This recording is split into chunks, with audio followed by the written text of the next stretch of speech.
ازيكم عاملين ايه؟ يا رب تكونوا بخير.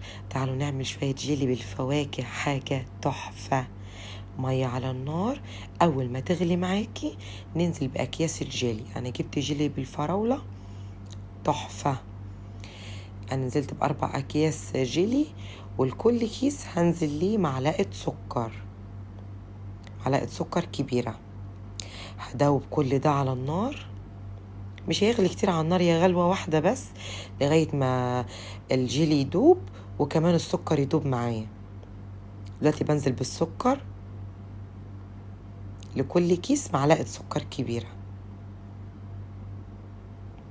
ودوب كل ده واطفي النار.